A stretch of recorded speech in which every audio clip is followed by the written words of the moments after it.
Unsay sakto? I always do. I'm always doing. Bisaya explanation. Hi! Welcome to my channel, English Grammar Lessons Bisaya Edition. Ako si Teacher Maya, and I'm inviting you to please subscribe to my YouTube channel, follow my Facebook page, like my videos, and share them with others para daghan pod ang magkat-on og English grammar nga Bisaya ang leksyon. Salamat kaayo ug dako. Before ta magsugod, mga G sa tagamay ha, para sa atong mga vulnerable population. Please pray with me. Dear God, thank you for giving us good health today. We pray for our elderly, the children, and those suffering from chronic diseases. Please provide them the right people to take care of them. And please spare them from the threats of COVID-19. In Jesus' name we pray. Amen. Okay, balikan nato ang pangutana. Asa man ang sakto? I always do or I'm always doing. Asay sakto ani nga sentence kung mogamit ta og always. Present simple or present continuous. Tanaw na to ha. Both. Pareha silang correct. OMG. So, manong laylahig forma? Depende sa context. Unsa ang context? Kanang con, mangingilad na text? Kay giilad ka sa imong ka-textmate? No context, meaning ang iyahang gamit, ang iyang sitwasyon, ang iyang gipasabot. So, pareha silang correct, lain-lain sila og pasabot.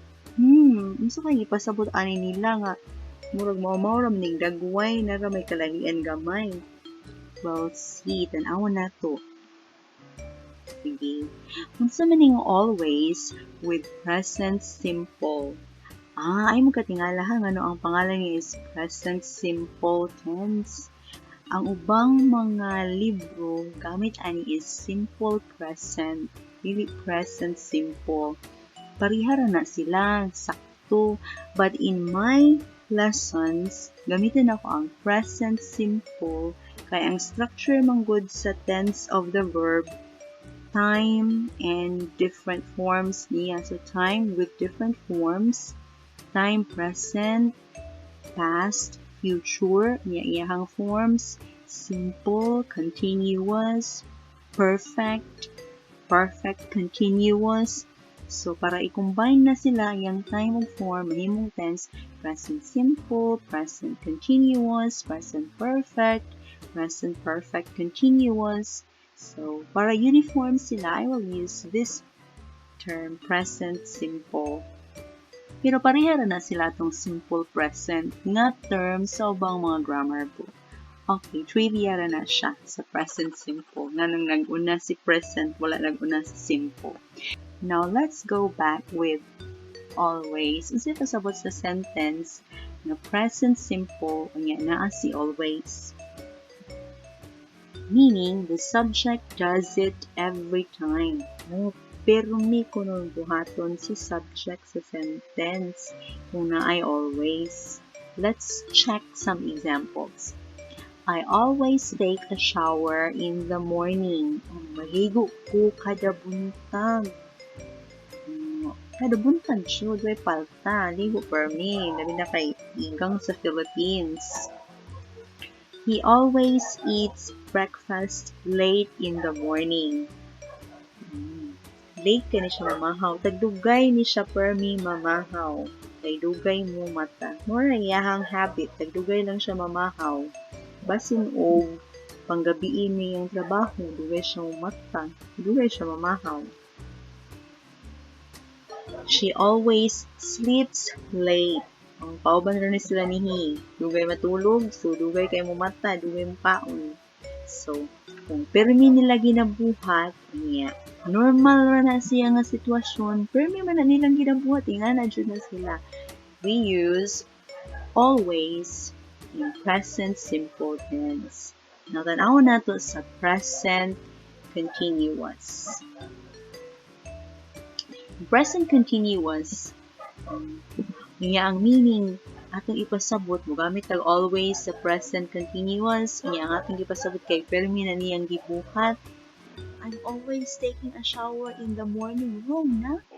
He's always eating breakfast late in the morning. Wrong. She is always sleeping late.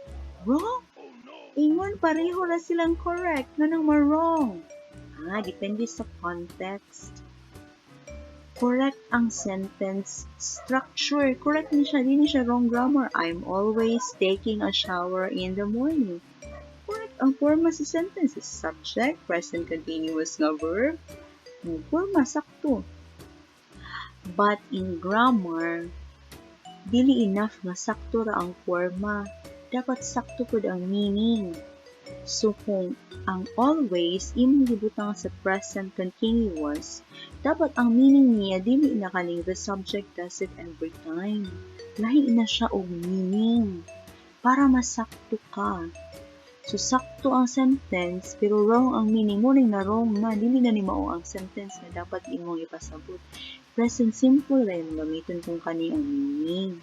So, unsa man dapat ang meaning para musakto ning imong sentence na present continuous form? Itong tukiun. Mao din siya ang meaning.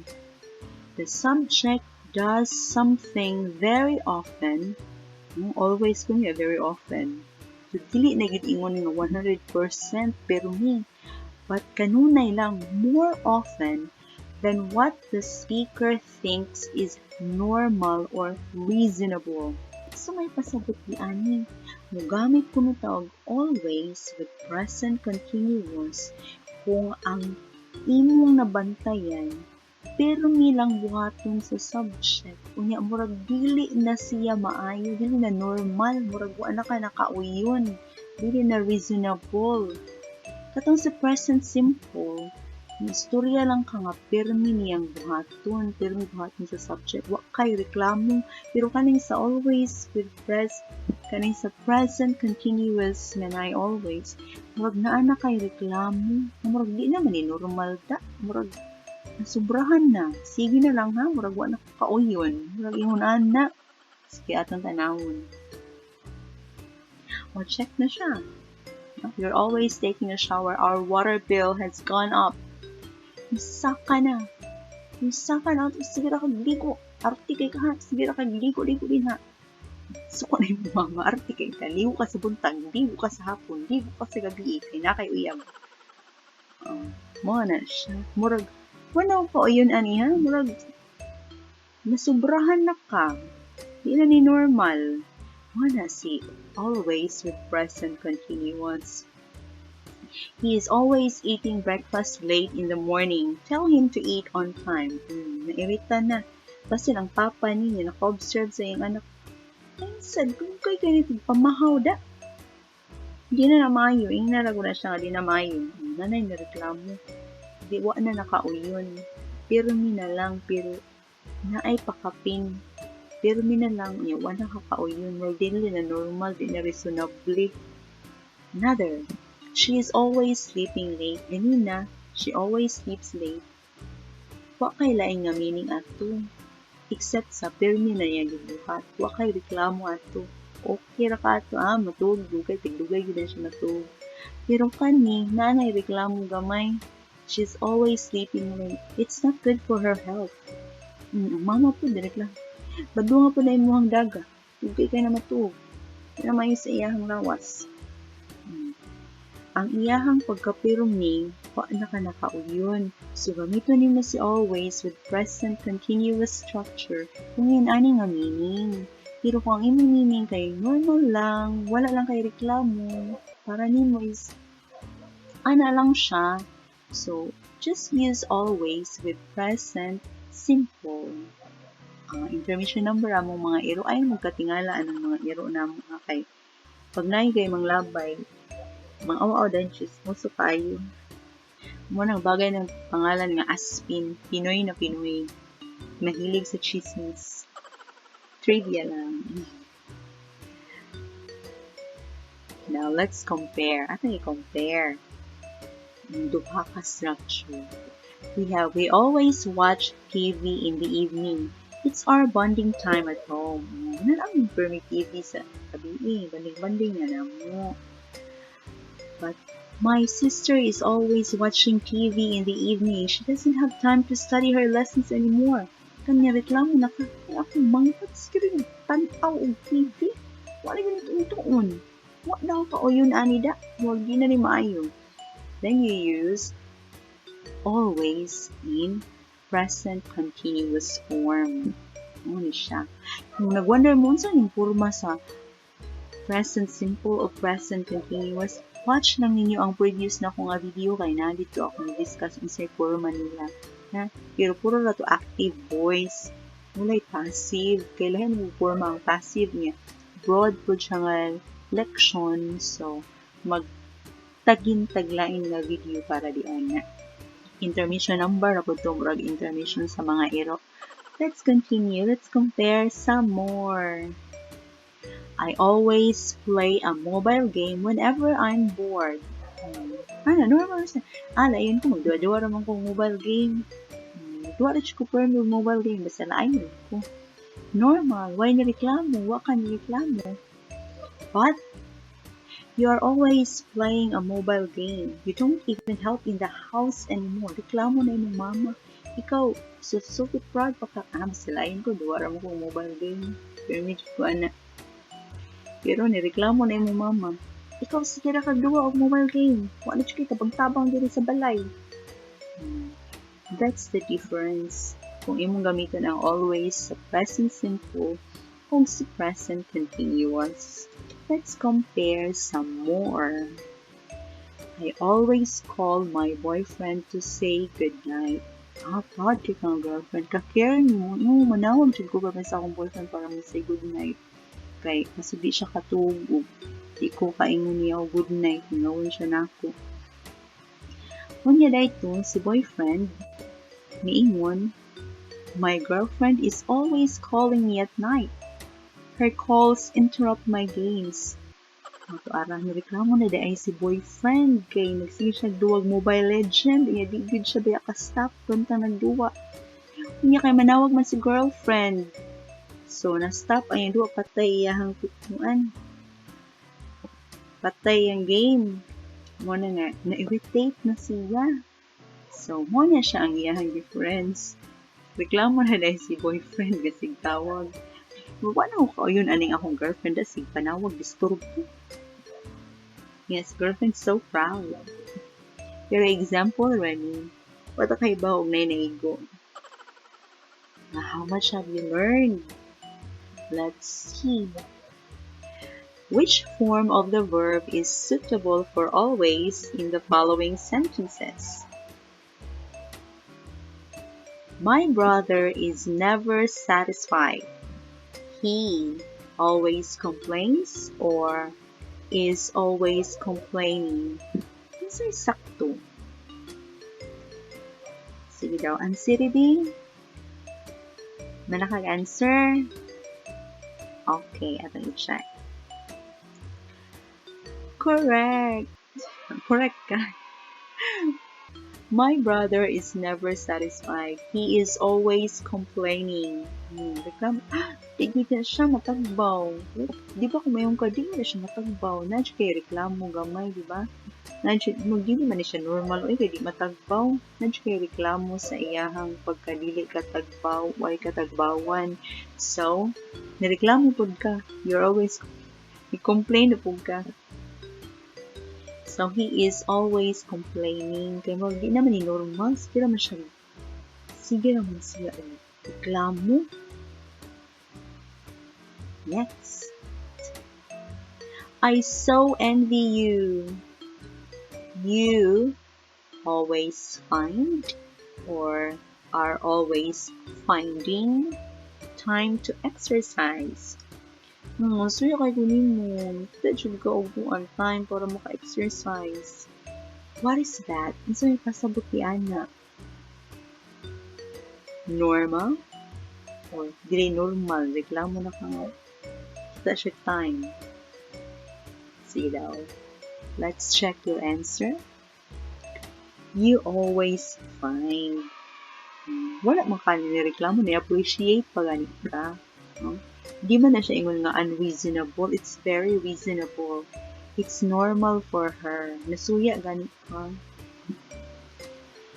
Next, I've lost my key again. I always lose. I'm always losing things. Wala po akong yawi. Sige na lang. Yeah, that's my answer, B. Let's check. Correct. Correct ang imong answer. Reklamo na katensa. Sige na dyan, gumawa niya akong yawi. Di na maayo. I am always losing things. And this one. Thank you, my darling. You always are always making me feel special. Nani reklamo? Or what? Sounds the answer. Always make. You always make. Oh, garanti ko nimo. Permit ko nimo palipayon. Permit ko nimo ipa-feel na special. Siyempre, darling. Next. Ingon si A. Sorry, I changed my mind. Ingon na po si B. What? You always change? Are always changing your mind. What's the answer? Always changing. Are always changing. Reklamo, change na. Sino change in mind? Ay, isang taon ka. Sino otro-otro. Magtarong po na imong mga decision sa kinabuhi. Nga na siya. Reklamo na ka. So, use present continuous form with always.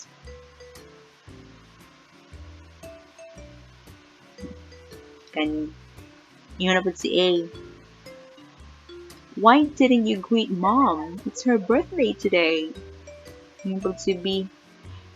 Really? Oh no. I always forget. I'm always forgetting her birthday. Makanigreet ni Mama. Uy, birthday niya karon. Birthday ni Mama karon. OMG. What's the answer? Alam na, no? I'm always forgetting. Reklamo ka. Kalimtan. Sige, kalimutan na yung birthday. Hindi na ni Mayo da. Pwede na good ka mo yung pudong I always forget. Correct ka po na nga sentence, pero diliin ani nga sitwasyon. Maybe, declare lang ka. Mo lang yung i-accept ang katotohanan. Yung tanong kay, I always forget. Mo lang yung i-share nga. Pagkalimtanon din ako, pero mira di ko makalimot sa manan. Huwag ka na-express o reklamo. Pero, kung kaning, ingon na kung, di na dyan ni Mayo da. Sige na dyan kalimot. You use, I am always forgetting. Okay.